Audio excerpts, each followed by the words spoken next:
Hi guys, Assalamualaikum. I'm Mahfouz. My name is Mahfouzur Rahman. Mahfouzur Rahman is my name. Okay. So I am starting now today. একদিনেই আর কি কিন্তু today part 3 keyboard shortcuts. So দেখাইতেছি আপনাদেরকে আমি কি দেখাবো। Keyboard shortcut, computer use করেন keyboard shortcut জানেন না, এটা তো হইতে পারে না। তাও আমি থাকতে অসম্ভব। চলেন আজকে কি কিবোর্ড শর্টকাট দেখাবো পুরো লেভেল বুঝেন, পুরো লেভেলের। যেমন গত ভিডিওতে শিখাইছি আমি ডিলেট হওয়া কিছু কিভাবে মাউস দিয়ে ব্যাক আনবেন। তো এইবারে আমি দেখাবো কিবোর্ড শর্টকাট ব্যবহার করে কিভাবে ব্যাক আনবেন। এগুলোর কিছু জিনিস আমি দেখাই আপনাদের। হ্যাঁ, এটা কোথায় কোথায় কাজ করবে এটা আমি সব বুঝাই দেবো আজকে।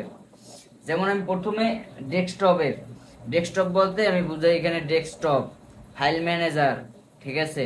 এটির মধ্যে যে কোনো জায়গায় আপনি ডিলিট হলে সেম মেথড কাজ করবে। যেমন আমি একটা ডিলিট করছি, তো ওইটা আমি ব্যাক করি আগে। খেয়াল করেন এখানে যদি আমি এই যে আসছে, ঠিক আছে, এই যে এটা চলে আসছে। আমি এটা না আপনাদের সামনে আবার ডিলিট করবো। ফাইলটা দেখতেছেন, এই যে ফাইলটা এইটা এই ফাইলটা এখন আমি ডিলিট করে দিই। এই যে ডিলিট করে আমি ডিলিট করে দিলাম। হ্যাঁ, ডিলিট হয়ে গেছে, দেখতে পাচ্ছেন সরে গেছে ওইখান থেকে। কিন্তু তো এখন আমি এটার ব্যাক আনবো। তাও কিভাবে আনবো? কিবোর্ডের শর্টকাট ব্যবহার করে। তো কিবোর্ড শর্টকাটটা ব্যবহার কিভাবে করবেন এটা আমি বললে দেই, ঠিক আছে। একবারে হাতে কলমে, আপনি দূরে থেকে আমার ভিডিও দেখে মনে করেন হাতে কলমে শিখতে আছেন, আপনি কি বুঝতে আছেন যে এটা আপনি ভিডিও দেখতেছেন, মনে হয় না সরাসরি এরকমই, ঠিক আছে। It's techniques, understand. দেখেন মনোযোগ সহকারে। আগের ভিডিওতে শিখাইছিলাম কি control plus shift plus N new folder create করার জন্য, ঠিক আছে। তারপরে এটি এখন আমি কাটতে দিলাম। এইবারে শিখাবো আপনি কিভাবে ডিলিট হওয়া কোনো কিছু কিবোর্ড শর্টকাট দিয়ে ব্যাক আনবেন। তো ওইটা আমি ডিলিট করছি, এখন ব্যাক আনতে হইবে না। ব্যাক আনার জন্য আমাদের ব্যবহার করতে হইবে কি কন্ট্রোল জেড। কোনটা? কন্ট্রোল জেড, ঠিক আছে। তো control CTRL control plus Z, control plus Z, ঠিক আছে। কি বুঝলেন? একটু মার্ক করে দিই আমি এটি, তাইলে আরো বুঝা যাবে ভালো। তো টেক্সট কালার দিলাম আমি রেড, ব্যাকগ্রাউন্ড কালার দিলাম আমি ইয়েলো।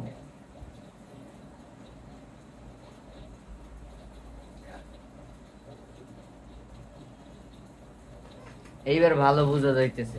তো কন্ট্রোলের এই যে ও এটা কোনো কাজে লাগে না। হ্যাঁ, তো আমি এটা কাটতে দিলাম কন্ট্রোল প্লাস জেড। তো এটা আমি প্র্যাকটিক্যালি না দেখাইলে বলবেন ভাই পুরোপুরি তো দেখাইলেন না, খুবই দুঃখজনক।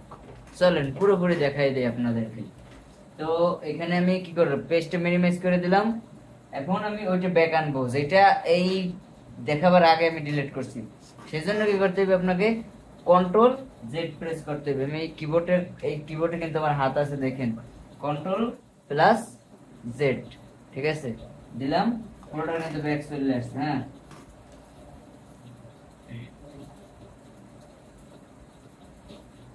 এই দেখেন ফোল্ডার। হ্যাঁ, আমি আবার এই ডিলিট করতেছি আপনাদের সামনে। হয়ে গেছে ডিলিট, সরে গেছে, দেখতে পাচ্ছেন। এই কন্ট্রোল জেড দিলাম, চলে আসছে। এই আসে এইখানে আর কি, এইখানে আসে, এইখানে, এই যে এইখানে। তো এটা আমি এই সাইডে নিয়ে আসলাম, ঠিক আছে।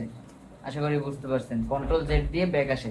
এটা কাজ কোথায় কোথায় করবে, এটা ওয়ার্কিং হইবে কোথায় কোথায় আমি সেটা বলে দিই। এটা হয়েছে মনে করেন আপনি ব্রাউজারে কোনো জায়গায় কাজ করতেছেন, একটা ভুলে আপনার কি হয়েছে, যেমন মনে করেন যে একটা কিছু কাটতে গেছে, ওইটা আপনি কন্ট্রোল জেড দিলে আগের জায়গায় আসতে পারবেন।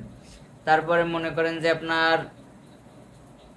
আপনি ফটোশপ বা কোনো সফটওয়্যারে, আপনি যে কোনো সফটওয়্যার বা জাতীয় কিবোর্ড শর্টকাট সাপোর্ট দেয়, এরকম এরকম কোনো জায়গায় মনে করেন আপনি কাজ করতেছেন, ওয়ার্কিং অবস্থায় আছেন, তো সেই ক্ষেত্রে আপনার কোনো কিছু কাটতে গেলে বা ডিলিট হয়ে গেলে আপনি ওইটা ব্যাক আনার ক্ষেত্রে কন্ট্রোল জেড। আপনি একটা এডিটিং করতেছেন, বুঝছেন, একটা এডিটিং করতেছেন, তো এডিটিংটা যে করতেছেন আপনি এডিটিং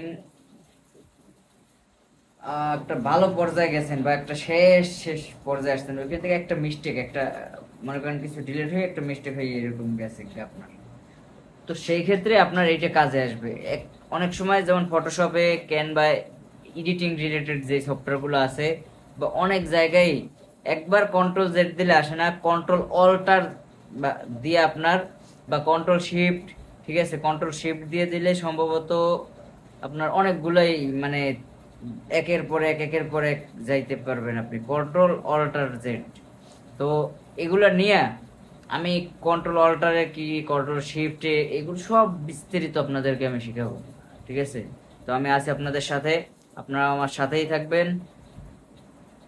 সবার জন্য আন্তরিকভাবে ভালোবাসা, সবাই ভালোবাসা নেবেন, ভালো থাকবেন, সুস্থ থাকবেন। আল্লাহ হাফেজ, আসসালামু আলাইকুম। My name is Mahfuz.